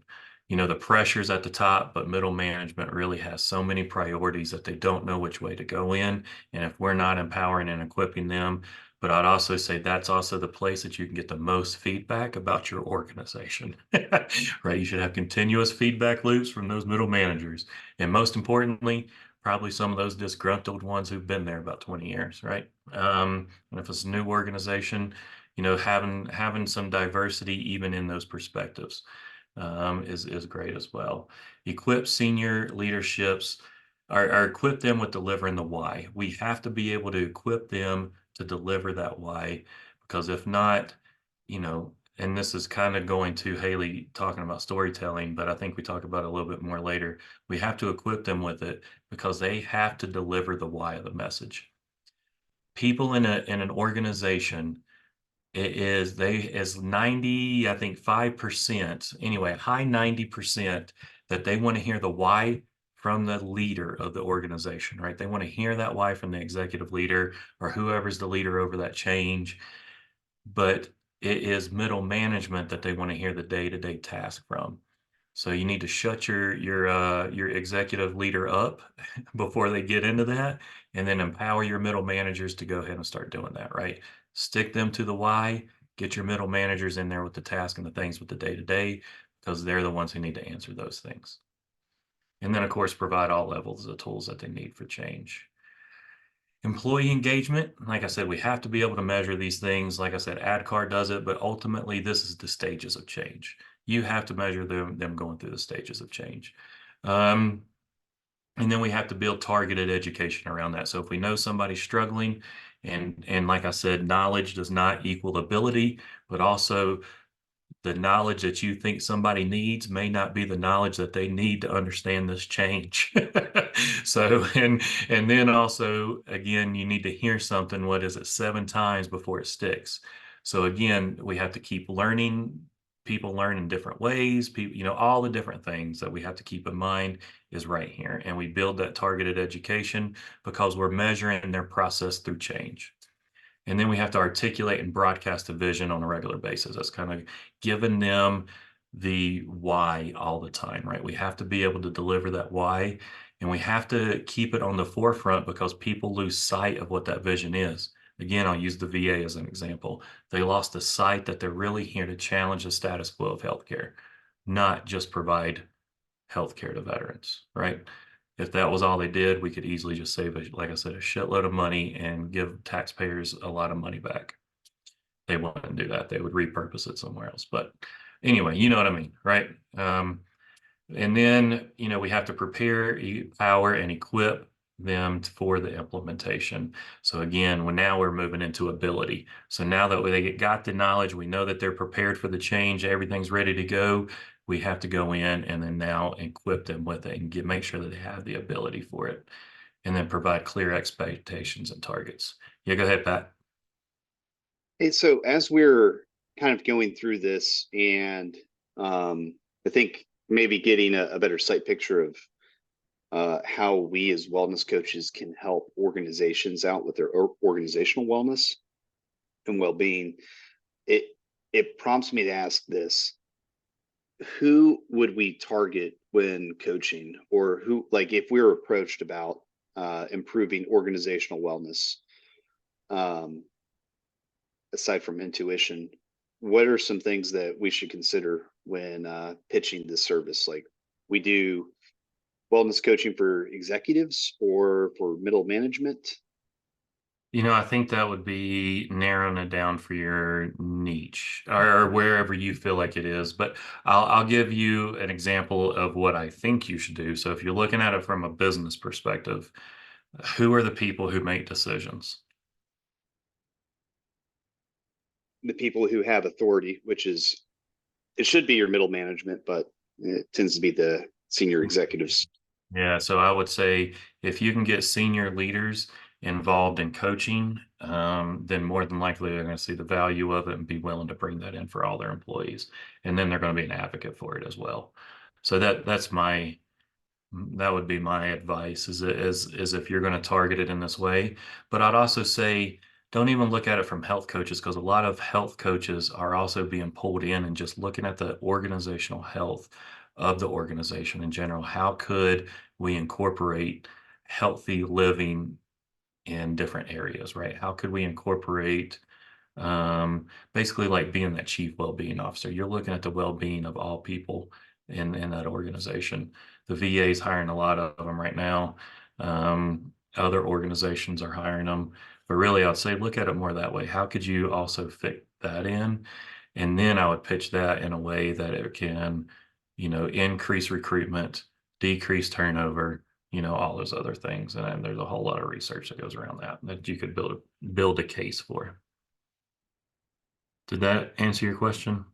It does. Yeah. I think that helps me. This would be a good niche for me. I think your description of like where to start and maybe how to advertise this kind of service helps me envision how I can take the first step. I really just need to get my foot in the door, and then I can do all of this.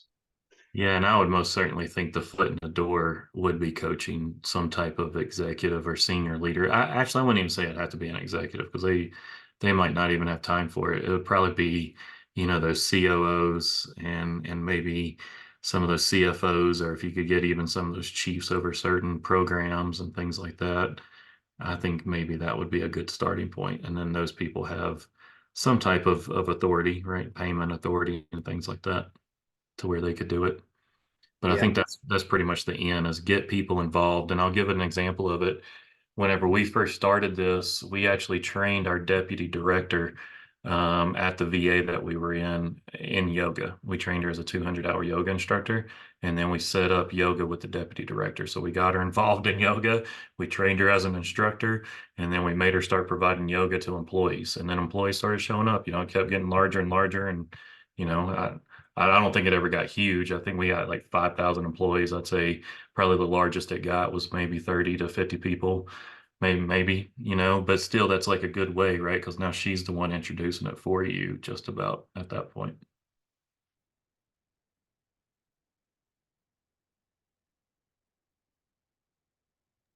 I can say also with that model with training the deputy director, those of us that were in the class, sometimes you notice that people would show up too, not just to get a break in yoga and get away, but to also have FaceTime with a leader.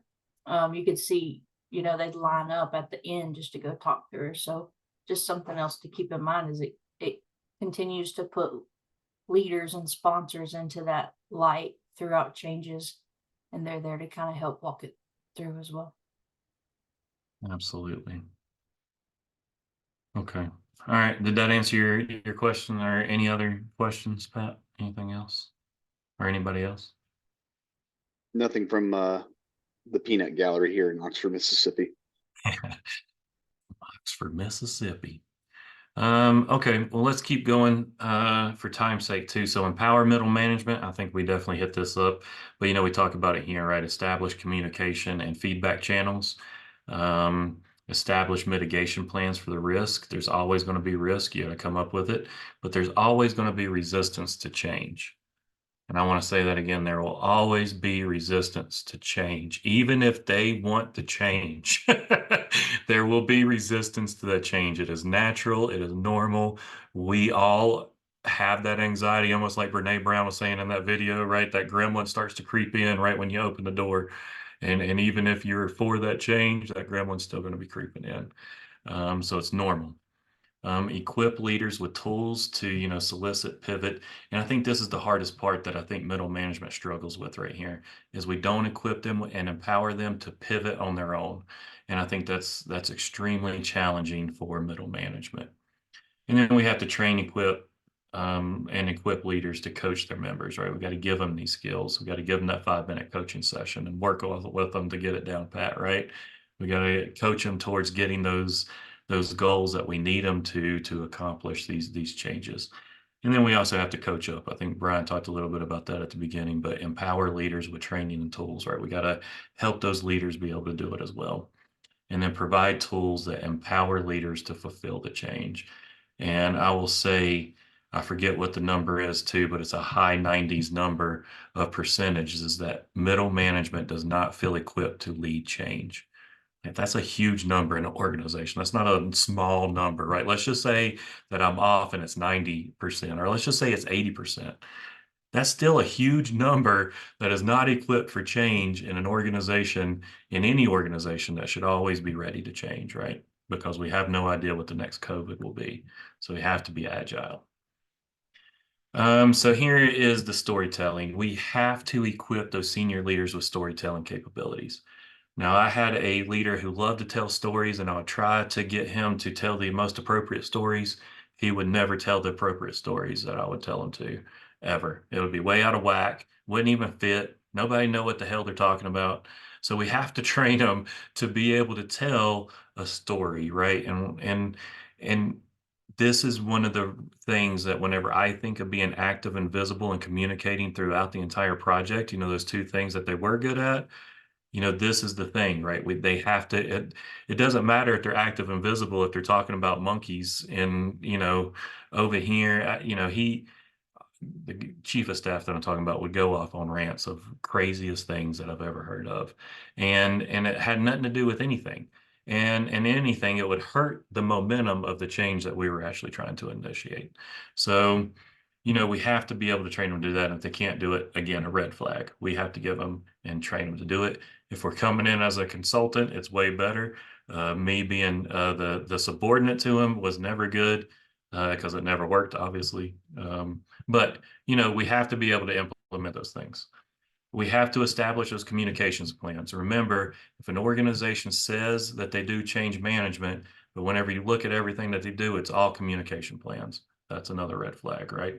Because then they don't really value change management. They just think that communicating with people and communicating down is change management. And empower leaders to build the right teams and ensure leaders are visible throughout and beyond the change process. So let's see, Haley, you got that video? How long is it? It'll be about 2 minutes because I stopped it a little early. Okay, all right, go ahead.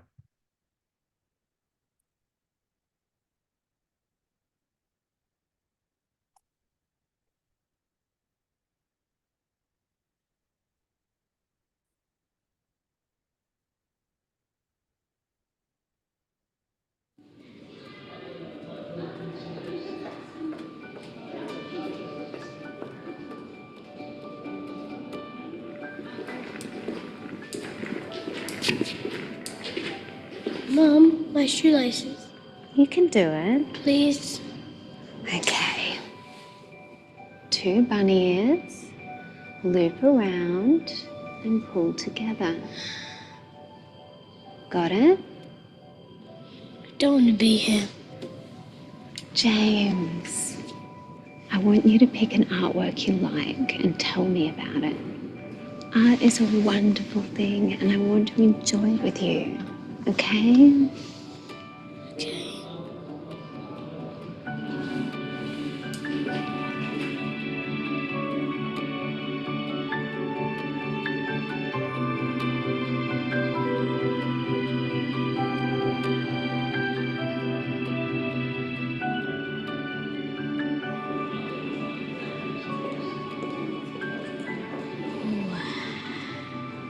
What do you see?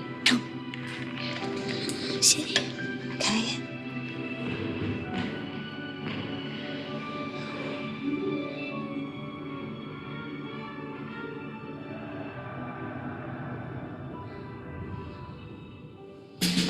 Before you towers a terrifying scene of war. Thousands of horses whose break the grassy ground in a cavalry charge. Soldiers sporting blood-red uniforms ride with valor in a fearless resolve to attack. Some blow military bugles, others raise their voice in a war cry. Mighty silver blades are exalted above their heads. Leading up front, a commander on a mighty white stallion. The beast's eyes were wide and ferocious, every muscle and vein pulsing through his skin. The commander rides the steed high, his face blazing with heroism, but still in his eyes a glimmer of fear. For at the front line, survival is not guaranteed.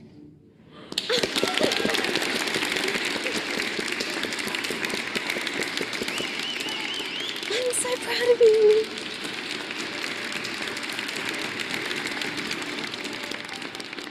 Can you describe that one to us over there?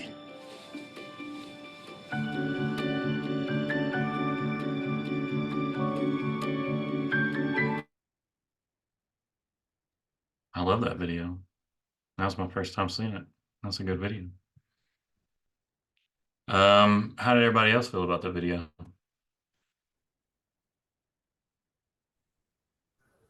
I loved it.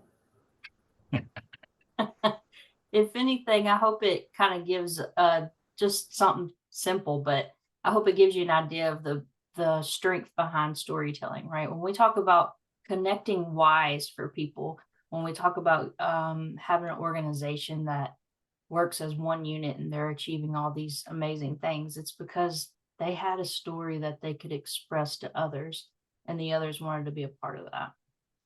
I forget the guy that I played the first video of. He has a talk on people buy your why, not your product. They want to hear what it is that gets your blood boiling, what gets you excited, what gets you motivated to show up every day and do what you do. They'll buy in with the why. That's right. And, you know, the why is extremely important. And without that, and if we can't get the why out to folks, then we seem to be aimless, right? We're throwing spaghetti at the wall and seeing what sticks. And then 9 times out of 10, if you're implementing something new, then they are going to stick with their noodle, right? They're not going to worry about what's stuck on the wall. They're going to continue with doing what they do. And I think that's important. So just real fast, because I know we're running out of time, the project management approach, right? There has to be a project management approach to your organization, because if not, then things would just be stagnant and stay dead at certain places. So you have to have the full approach and going into it. And again, complemented with that. And within this, you should really look at a human-centered design framework.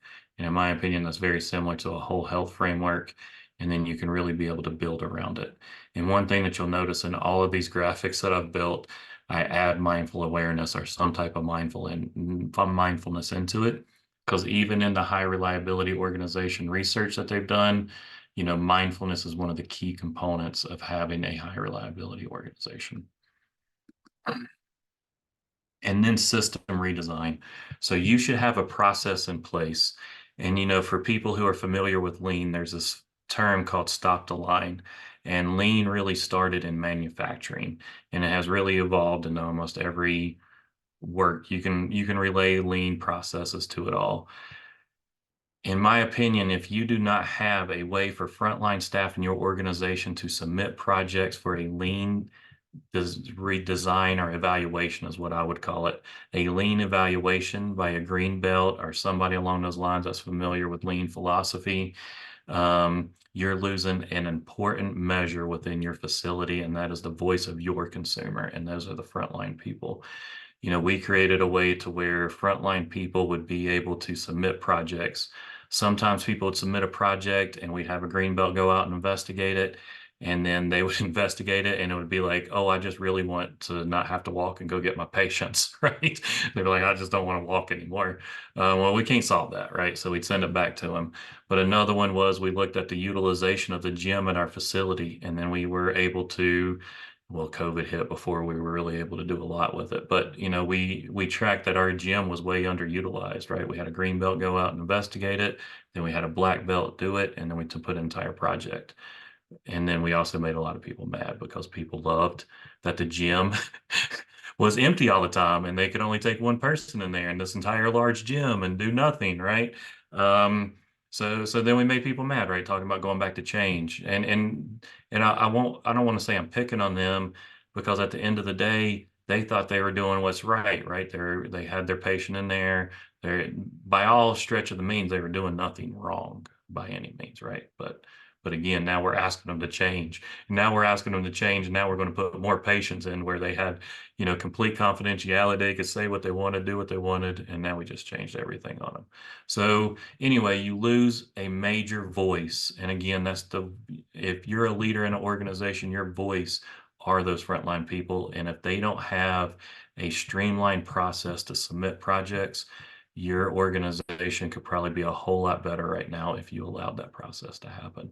And that's all I'll talk about with redesign, just because, there could be so many different layers to redesign, but ultimately I feel like that's the one simple thing that if you're going into an organization, especially as a consultant, and you don't see a way for frontline staff to immediately submit something that can be investigated without fear of failure, without repercussion, just any type of thing, right? Because in the VA, I'll use an example, even though they have a whistleblower complaint, that's not what I'm talking about, right? I'm not talking about a way to run something up that way. I'm talking about a process that has no negative connotation to it, a process that you implement as a leader in an organization. This is not your whistleblower complaint. If people have to use a whistleblower to protect themselves to make a complaint in your organization is not a high reliability organization and needs help. Because you should not, have to go through the whistleblower complaint process and feel like you have to be protected to submit new processes and new procedures of things that you see within your organization. So with all that being said, I'll stop right there. I know I have another slide here that talks about organizational assessments, right? Ultimately, we have to get the feedback, quantitative and qualitative feedback. We need risk assessments. We need continuous process improvement because we need that interpretation, and we need that stop the line process. And we need to define and implement, because you can implement a stop the line process. It doesn't necessarily have to stop the line, but it gives the voice to your frontline people that they have the option to communicate and submit complex problems at their level. And then really that's it, right? You got to do organizational scans, and we have some things like that we can give you all later. But let's see, any questions, comments before we end for tonight?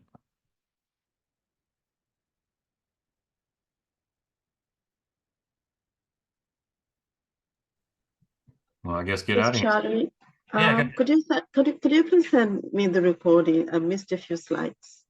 Yes, absolutely. Absolutely. Thank you. We're still trying to find the best way to get those recordings out to everybody. And then some are on Haley's computer and some are on mine, but we'll get you this one tonight. So if y'all are missing recordings from us, That's the problem. And also they're recorded too long. So now we're gonna have to clip them and do all kinds of things. So, but we'll get them to you. No worries. And then we'll get you caught up on everything. But if y'all don't have any questions, we can go ahead and get off here. Thank y'all, everybody. Thanks. Good night. Thanks. Good night. Thank you. Good night, everyone. Bye. There it is. Peace. Balloons now. I want those balloons and fireworks. Gotta get a Mac. Guess so. I know I've never had it do that though. I'm kind of jealous of that one. He did it as he left too. That was impressive. Yeah, You got something kind of. You got Well, that's my something. thumbs up. It's like a little thumbs up thing that pops up here. If I didn't have my blurred on. Well. Oh, Okay, wait. so who is Off. sending?